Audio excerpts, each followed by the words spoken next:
এক কৃষক একটি ঈগলের ডিম খুঁজে পেল। কি করবে বুঝতে না পেরে সে গোপনে ডিমটি একটি মুরগির বাসায় রেখে দিল। শীঘ্রই ডিমটি ফুটে গেল। ঈগল শাবকটি জন্ম নিল এবং মুরগিদের মাঝে বড় হতে লাগল। অন্য ছানাদের মতো মাটিতে দৌড়ানোর সময় কিচিরমিচির করত। এটি কখনো উড়ার চেষ্টা করেনি বা আকাশের দিকে তাকায়নি, কারণ এটি দৃঢ়ভাবে বিশ্বাস করত যে এটি কেবল একটি মুরগি। অনেক বছর পর একদিন এটি ঘটনাক্রমে আকাশের দিকে তাকালো এবং দেখল একটি বিশাল পাখি আকাশে উড়ে বেড়াচ্ছে।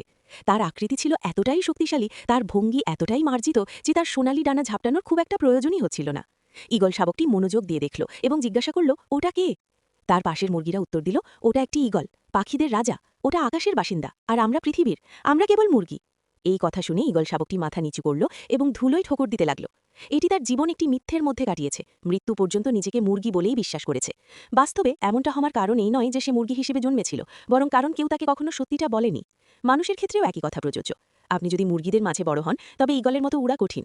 তাই আপনার সঙ্গীদের সাবধানে বেছে নিন, কারণ আপনি যাদের সাথে মেলামেশা করেন তারাই শেষ পর্যন্ত আপনাকে আপনি কেমন মানুষ হবেন তা নির্ধারণ করে দেবে।